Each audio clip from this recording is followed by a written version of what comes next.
There's no question we love water, whether it's at home, out on the boat, or hanging out at the beach. But what we do on land has a huge impact on our waterways. Well, it makes me sad to see all of the building going up. Unfortunately, everybody wants to live on the water. Everybody wants to be near that beautiful Chesapeake. But everyone also wants that emerald green grass that's growing and, non-native plants and all of those things. I see a lot of people who aren't educating themselves in terms of the proper way to do shorelines and the proper way to build. And they just really don't care. And it upsets me so much. Well, sprawl's a monster. It keeps going. It is certainly true that we are losing a lot of farmland and forest land to development. And of course the economy has changed a little bit now, and there's not so many houses being built, and so the pressure's abated a little bit, but that's no good way to save the bay. Of course, with more and more people in the region, that means more and more flushing. And sometimes aging pipes can't handle it. When we have a sewage spill, unfortunately, we see raw sewage dumped into the water. But for the most part, it disseminates and it will just become part of the water. Well, what you can't see is what can hurt you. A plant will break down. It's mechanical operation. They will break down. Some plants will get overloaded. They're not sized adequately to deal with the current loads that you have on a peak basis. You've got a lot of development that's taking place out in the Potomac Basin.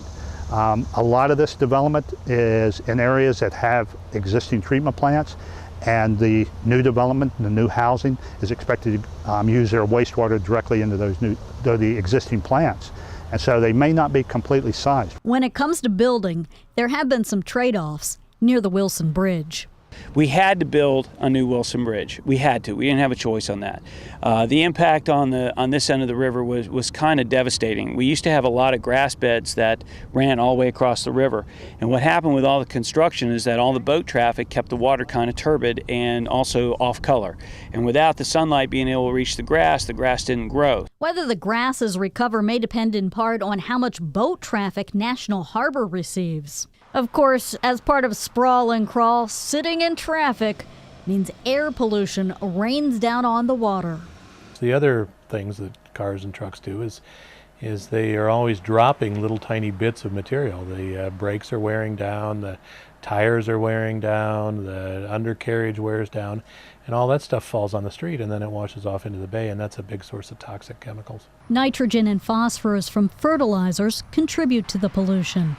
And what you do around the house has a big impact, whether you realize it or not. People wash cars, wash them over the street. You don't want to do that because you're getting the soap into the drainage ways and eventually into the streams. Take it and do it over the grassy area. They get through cutting their lawn, they just take the lawn clippings and just dump them into the water. They just think, well, it's biodegradable, but lawn clippings, especially when they have the fertilizers and the chemicals, those chemicals will leach into the water. Barry Tiller, who now hand-picks the weeds at home, admits he used to be part of the problem. I was one that when my grass was the best, it was the tallest, it never had a weed, and I took care of a lot of other people's yards, and then it realized that I was a contributor of what was destroying to the bay. Tiller says the days of catching a bushel of crabs off a dock in Deal like he did as a kid are gone.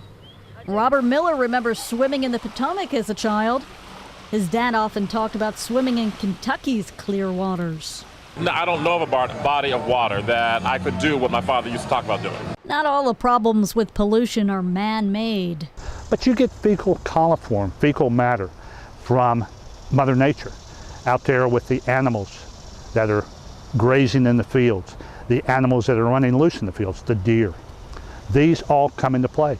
Recently, we've seen a large influx of Canadian geese. So they produce waste matter that ends up on the ground, and after a rainstorm, comes into the rivers and waterways. So should you be swimming in these waterways? If you've got open sores, you don't want to be in the water. And for the rest of us? And where you've got a public beach, they're normally testing. They're testing that beach once a week or so for any fecal matter to make sure that that beach is safe for people to swim. Areas that are not designated as public beaches are not tested frequently. They might be tested once a month, once every 2 months. And people have to weigh the risk of swimming in these areas. Let me point out that in the District of Columbia, swimming is not permitted in the waterways. But in other areas, people may weigh the risk, assess their vulnerability. People who are immune compromised should probably not be in the water, because from time to time, particularly after rain events, you're going to see spikes. You're going to see the levels of the fecal matter increase. You're going to see the potential for contamination of your body increase. After it rains a lot, Hoffman suggests waiting several days before taking a dip. And his last piece of advice? You probably don't want to swallow the water because that could lead to gastrointestinal problems. Good advice. On the Potomac, Colleen Kelleher, WTOPnews.com.